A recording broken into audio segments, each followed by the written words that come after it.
Sud Radio refait sa déco avec Maison Créative. Sandrine Debruyne. Bonjour Sandrine Debruyne. Bonjour Jean-Marie. Directrice de la rédaction de Maison Créative. Aujourd'hui, vous nous parlez de quelque chose et ce sont les bonnes nouvelles qui manquent cruellement en cette période. Alors on va parler des fêtes de Noël 2022. C'est un moment opportun pour se retrouver en famille, entre amis également. C'est pas un peu tôt ? Mais écoutez, il y a deux types de personnes, Jean-Marie. En fait, il y a celles qui attendent le 22 décembre pour, dans l'urgence, s'atteler à leur décoration. Présent. Et d'accord, bien joué. Et puis ceux qui, dès la mi-novembre, prennent le temps de réagencer leurs intérieurs pour déposer un peu de magie avec des LED lumineuses près des fenêtres, sur le bord de la cheminée peut-être, une branche pour y accrocher des pampilles, enfin tout ce qui pourra faire penser à Noël. Et c'est l'heure où, sans stress, ils partent à la recherche d'un nouveau, même calendrier de l'Avent original, à confectionner ou à offrir. Alors si vous faites partie de la seconde catégorie, et ce qui n'est pas le cas, vous venez de l'avouer, eh ben c'est bien dommage, parce que d'après les experts, ça signifie que vous auriez pu être plus heureux que la moyenne, selon une étude menée par le psychanalyste anglais Stephen McKenna. Vous décorez votre intérieur en avance, c'est une façon pour vous de vous auto-procurer un sentiment de bonheur, et Dieu sait qu'on en a besoin, ne serait-ce qu'après cette grande rubrique. Exactement, on en aura toujours besoin, surtout en ce jour de commémoration. Alors en quoi décorer votre maison plus tôt vous rend plus heureux ? Alors, c'est la perspective un petit peu consolatrice de se créer une bulle de réconfort, en fait, de façonner des fêtes de Noël propices à l'enchantement, comme quand nous étions un petit peu enfants. Ouais. L'idée de revivre, vous savez, cette magie comme un rendez-vous chargé de bons souvenirs. Les accessoires sont simplement un vecteur vers un chemin des émotions qui vont être plutôt apaisantes, réjouissantes. La nostalgie est essentielle au bonheur. En fait, elle aide les gens à se reconnecter à leur passé et même souvent à comprendre un petit peu qui ils sont.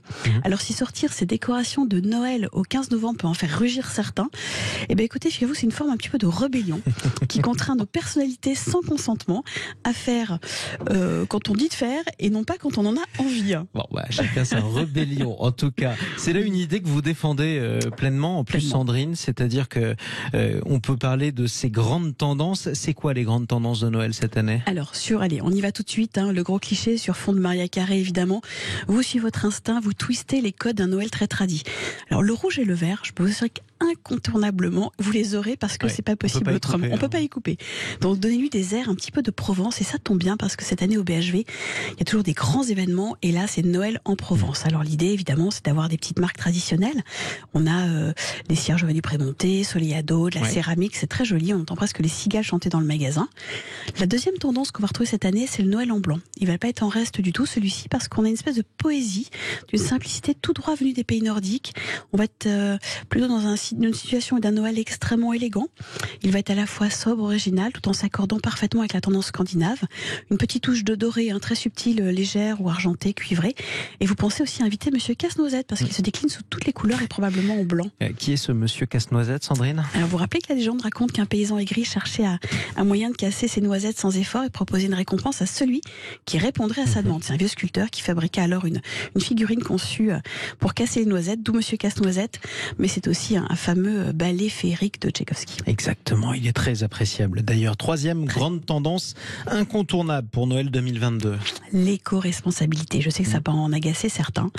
C'est fortement conseillé. C'est vrai que le mois de décembre aura également sa fibre écolo en affichant une déco plutôt authentique, récup, avec une grande conscience et l'envie de mieux consommer. C'est pas parce que ça va être récup et écolo que ce sera moche.